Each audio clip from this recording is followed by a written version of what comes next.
Hello everyone, you are welcome to mining knowledge YouTube channel. आज हम लोग जो इम्पोर्टेंट ऑब्जेक्टिव क्वेश्चंस पार्ट 4 लेकर आए हैं। चलिए शुरू करते हैं। ये सूटेबल होगा mining sirdar exam, overman exam, second class exam और फर्स्ट क्लास एग्ज़ाम के लिए बहुत बेनिफिट देगा, हेल्पफुल होगा। चलिए शुरू करते हैं आज का टॉपिक। लेट्स प्ले 20 क्वेश्चन रहेगा इसमें। फर्स्ट क्वेश्चन है the owner agent the owner or manager shall provide suitable residential accommodation for the manager, under manager or assistant manager within a distance of dash kilometer from all mining openings। हर एक assistant manager, mining under manager और manager को कोई भी mines का opening से कितना दूरी तक, कितना विद इन रेडियस का अंदर सुइटेबल एकोमोडेशन देना है। वो डिस्टेंस कितना है? ऑप्शन ए 4, 5, 6, 7 किलोमीटर। ऑप्शन क्या? 4 ऑप्शन में से सही कौन सा होगा? सही ऑप्शन होगा answer B, 5 kilometre. Within 5 kilometre के अंदर एकोमोडेशन देना है। Question number 2, in every mine the average monthly output of which exceeds at least the manager shall be assisted in the work by safety officer. अगर कोई underground colliery mines का production किस नीचे दिया हुआ किस वैल्यू से ज़्यादा हो जाने के बाद, एक्सीड कर जाने के बाद असिस्टेंट सेफ्टी ऑफिसर अपॉइंट किया जाता है, उसको असिस्ट किया जाता है। मैनेजर को असिस्ट करने के लिए सेफ्टी ऑफिसर अपॉइंट किया जाता है। 4 ऑप्शन में से कौन सा सही होगा? 5,000, 3,000, 7,000, 10,000। सही आंसर होगा ऑप्शन ए, 5,000 टन। 5,000 टन से अगर ज़्यादा कोई प्रोडक्शन हो जाता है तो मैनेजर को असिस्ट करने के लिए सेफ्टी ऑफिसर अपॉइंट किया जाता है। चलिए थर्ड क्वेश्चन देख लेते हैं। थर्ड क्वेश्चन क्या है? थर्ड क्वेश्चन है कि arrangements for the wet cutting at the faces and water spraying at and within the working place are properly done off. जो वेट कटिंग किया जाता है फेस में, या वाटर स्प्रेइंग किया जाता है वर्किंग प्लेस और विद इन कुछ रेडियस का अंदर, विद इन कुछ डिस्टेंस का अंदर, तो वो डिस्टेंस कितना है? ऑप्शन है 30, बी 60, सी 120 और डी है 90 मीटर। सही आंसर कौन सा होगा बताइए? सही आंसर होगा option D, 90 metre. Within 90 metre of the faces water spring और कोई भी वाटर स्प्रिंग अरेंजमेंट्स देना पड़ेगा और करना पड़ेगा। Question number 4, as per CMR the retirement age of persons employed in a mine is. Coal mine regulation 2017 के अनुसार अगर कोई एक माइंस में एम्प्लॉयड पर्सन का रिटायरमेंट एज कितना है? ऑप्शन 4 ऑप्शन दिया गया है 60, 62, 58, 55 ईयर्स। तो सही आंसर है ऑप्शन ए, 60 ईयर्स। 60 ईयर्स में रिटायरमेंट होगा। Question number 5, no person shall act और be employed as a manager unless he is at least. नीचे दिए गए ऑप्शन है कितना एज का अंदर, मिनिमम कोई एक मैनेजर का कितना एज होने के बाद ही वो मैनेजर बन सकता है, और उसका एज कितना, मिनिमम कितना होना चाहिए? 18, 20, 23, 25। सही आंसर कौन सा होगा? सही आंसर होगा 23 ईयर्स, यानी ऑप्शन सी करेक्ट आंसर है। Correct answer 23 correct answer 5C। चलिए क्वेश्चन नंबर 6 देख लेते हैं। 6 क्या है? No manager shall vacate his office without giving due notice in writing to the owner agent at least dash before day on which he wishes to vacate his office। कोई भी manager अगर उसका office वैकेट करना चाहता है, खाली करना चाहता है, तो कितना दिन पहले एजेंट और ओनर को रिटर्न नोटिस देना पड़ता है, लिखित नोटिस देना पड़ता है? कितना दिन पहले? Option A 7 days, option B 10 days, option C 15 days, option D 30 days. सही आंसर होगा ऑप्शन डी, 30 डेज पहले रिटर्न नोटिस देना पड़ता है। चलिए next question, the minimum representative factor of the for the open cast mine plans is. 4 option दिया गया है, इसमें से कौन सा सही होगा? ओपन कास्ट वर्किंग और ओपन कास्ट प्रोजेक्ट के लिए कोई भी प्लान्स का, माइन प्लान्स का मिनिमम रिप्रेजेंटेटिव फैक्टर कितना होना चाहिए? तो सही आंसर बताइए कौन सा होगा? सही आंसर होगा ऑप्शन ए 7A होगा। 2000:1 रेशियो होना चाहिए, रिप्रेजेंटेटिव फैक्टर 2000:1। अब चलिए देख लेते हैं next question. An underground plan where a seam has an average inclination of more than dash from the horizontal vertical section of the mine shall be shown. अगर कोई एक अंडरग्राउंड माइन का inclination नीचे दिया हुआ है कितना एंगल से ज़्यादा होने के बाद और ज़्यादा हो जाने से हॉरिजॉन्टल प्लान का साथ साथ उसका वर्टिकल सेक्शन भी दिखाना पड़ता है उस प्लान में। तो वो मैक्सिमम एंगल कितना है और मिनिमम एंगल कितना है जिसका इंक्लिनेशन पार हो जाने के बाद हमको वर्टिकल सेक्शन भी दिखाना पड़ता है प्लान में।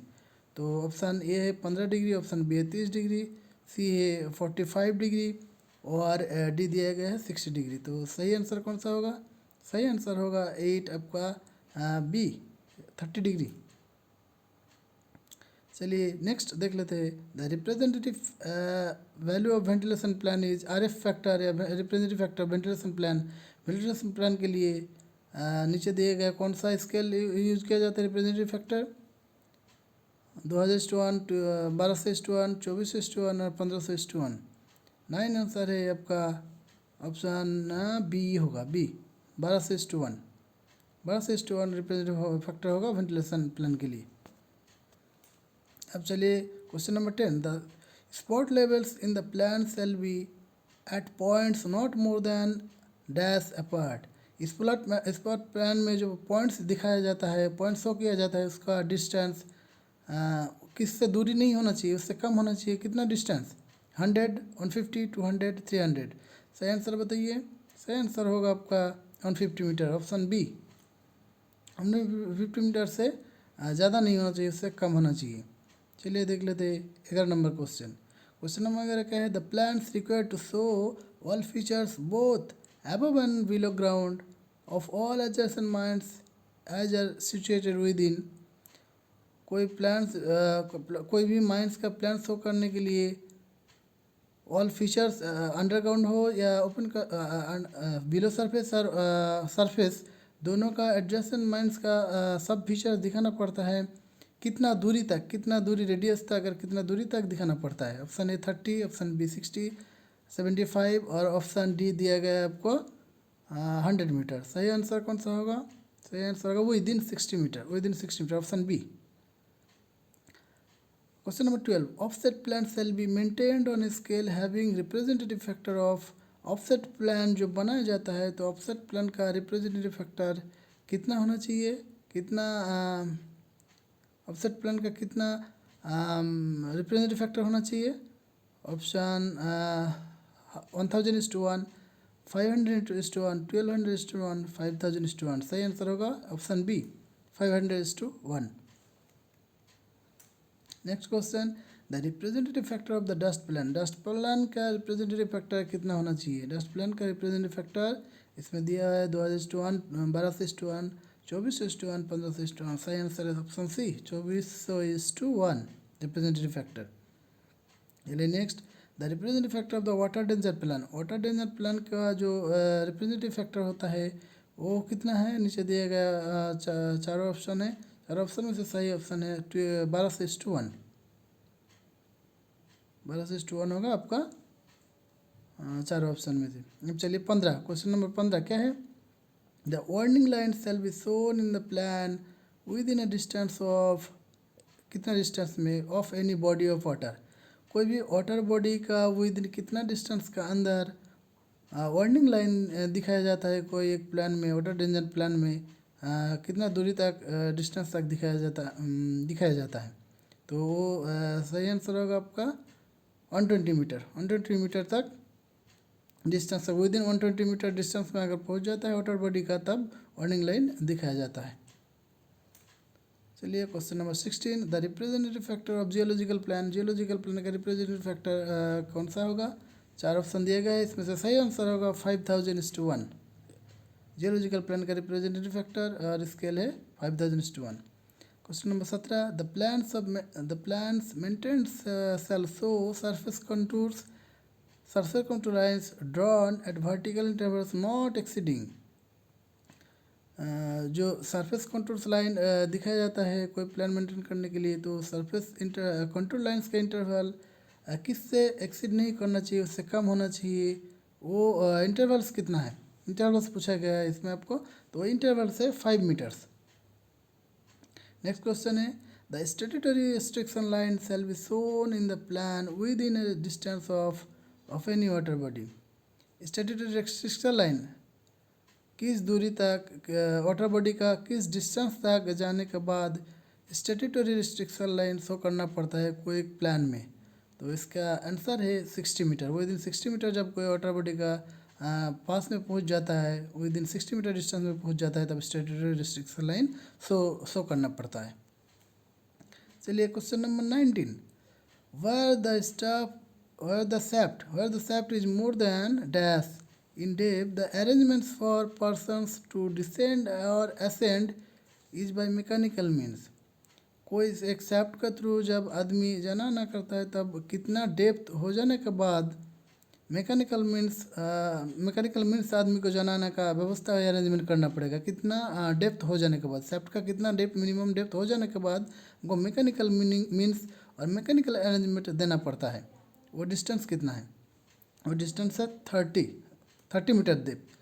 सेफ्ट का डेप्थ अगर 30 से ज़्यादा हो जाता है तब हमको मैकेनिकली आदमी डिसेंड और असेंड, ऊपर उठना या नीचे नामने का व्यवस्था या अरेंजमेंट करना पड़ेगा। Question number 20, two shafts outlets shall not be less than distance from one another at any point। दोनों shaft का बीच में डिस्टेंस कोई भी पॉइंट में किस डिस्टेंस से कम नहीं होना चाहिए। मिनिमम डिस्टेंस कितना होना चाहिए और उससे कम नहीं होना चाहिए। तो दोनों shaft का बीच में डिस्टेंस 13.5 से कम नहीं होना चाहिए एट एनी पॉइंट। अब क्वेश्चन पर आप लोगों के लिए कुछ क्वेश्चन है। फर्स्ट क्वेश्चन क्या है? The plans required to show all features both above and below ground of all adjacent mines as are situated within। कितना डिस्टेंस का अंडर पूरा शो करना पड़ेगा। क्वेश्चन नंबर 1 है, आप लोग देख के आंसर जरूर बताइएगा कमेंट बॉक्स में। Question number 2, every ladder in shaft shall be securely fixed in the shaft at an inclination of not more than dash from horizontal। shaft में कोई अगर लैडर यूज किया जाता है तो वो लैडर सिक्योरली जब फिक्स किया जाता है तो कितना एंगल से ज़्यादा नहीं होना चाहिए, कितना एंगल से कम उसको हॉरिजॉन्टल से कितना एंगल कम उसको, कोई भी सीढ़ी को हॉरिजॉन्टल से कितना एंगल से कम उसको रखा जाता है, उससे ज़्यादा नहीं रखा जाता है। ऑप्शन दिया गया है 4, 60, 70, 80, 45 डिग्री। आंसर आप कमेंट बॉक्स में जरूर बताइएगा और वीडियो अच्छा लगे तो please subscribe my channel. Thank you for watching this.